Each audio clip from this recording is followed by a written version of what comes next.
Hello, this is Mike, NoStressMike.com. I want to talk about ammo, and I'll tell you, and what it is, it's how much ammo and what kind of ammo that you need.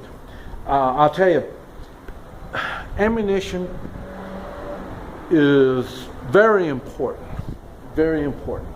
The good thing about it is you don't need to have any shooting skills to have ammunition. And I know in the United States, many just kind of take ammunition for granted. And because, like I say, you just go down and get it. And like I say, when every once in a while they'll do an ammunition shortage, and then that'll get everybody to be panicked and stuff like that. But in the reality of what goes on in the world outside of the United States,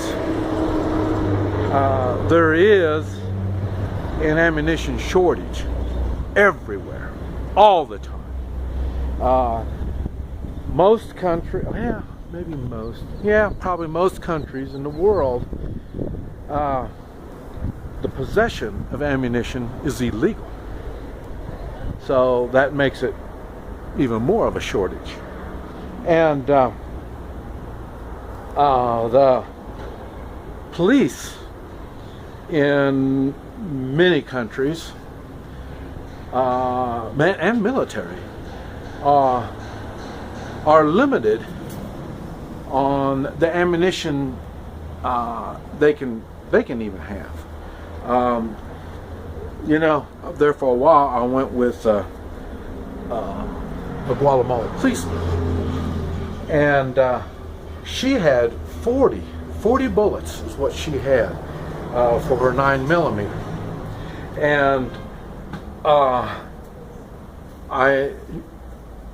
it's not always like that.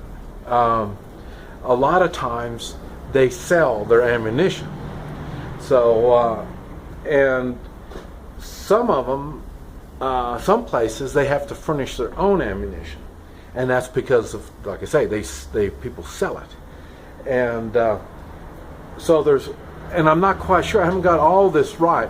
One thing that I've learned is the law is one thing, and the reality is something else.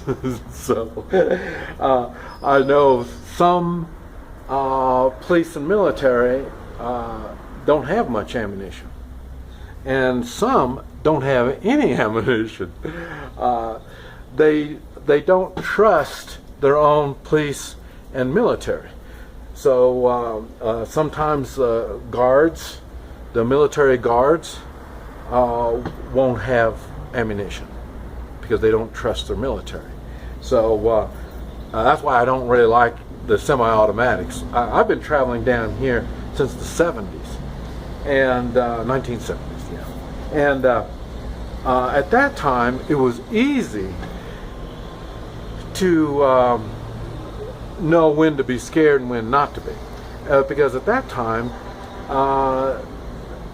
everybody used revolvers, and many of the people, when I say people, I'm talking about rebels, police, military, criminals, this type of stuff. Many of them didn't have bullets for the revolvers because guns are dangerous. So they were always scared that they're going to have an accident, so they always had the gun with no bullets. With the revolver, when they point at you, you can see if they got any bullets or not. So even in the United States, a lot of the criminals don't have bullets for their guns also, because for the same thing, they're scared of guns. And so seeing they're scared of guns, they think everybody is scared of guns. So so they may not have bullets. That's why I don't like the semi-automatics in other people's hands, because I can't tell if they really have bullets in it or not. And but so anyway, ammunition is a big thing. Like I say, the United States, as far as I know, is the only place where you can have all you want and all kinds, So Now, there are some limitations on ammunition. I'm not going to get into that, but in the way of the types of ammunition. As far as I know, there's no limit on having it. Now, where you're storing it, I would say right offhand, you don't want it in your house, because when your house is burning, nobody's going to put the fire out. Like I say, I work closely with volunteer fire departments, and as far as I know, when it comes to rural housing,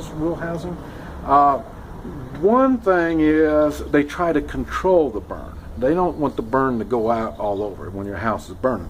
And the reason is, many, if not all, farmhouses got lots of ammunition and guns and all kinds of stuff. So they don't want to get around it when everything's blowing up.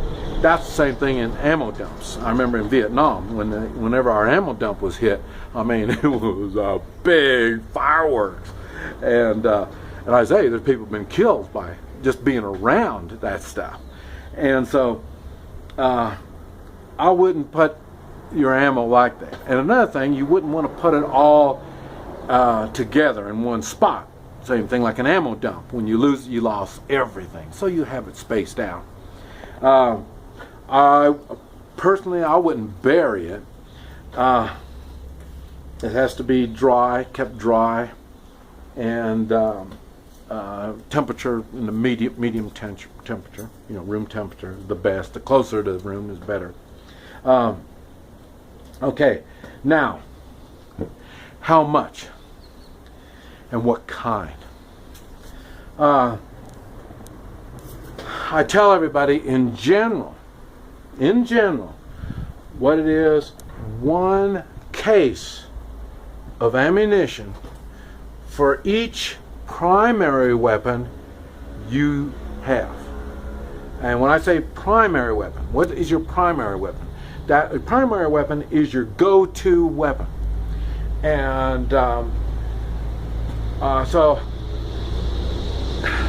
now right back to dependent. Me, I carry 2 to 4 9mm handguns. When I'm carrying 4, that means I'm not carrying AK-47s and other stuff. Normally, when I'm carrying 4 handguns, it's all for close quarter combat, and I'm going to be really outnumbered. It's a hairy situation if I'm going to be doing that. But that would be so that would be 4 primary weapons I have, just right there. So I would have 4 cases of 9mm. I use 9mm because it's I can shoot more rapid. I can shoot faster with 9mm than I do with 40 and 45. So it'd be 4 cases. Now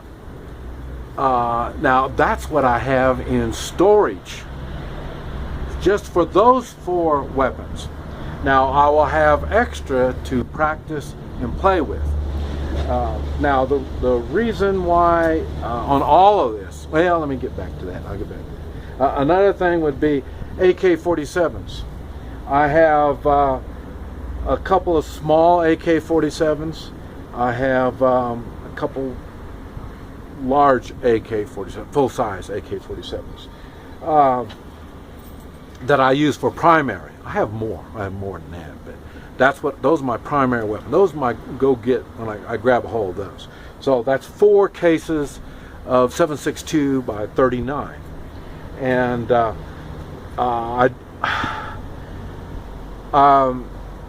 and as I say, 1 case for each weapon. And now, like I say, I have others, but they're not, I say, just extras, either for parts or something I can give to somebody else when I need help. I got, let's see, yeah, I'll put it this way. I got a sniper rifle in 308. So I've got snipering is not my specialty, but I do have a sniper rifle, and not that I don't know how to do it.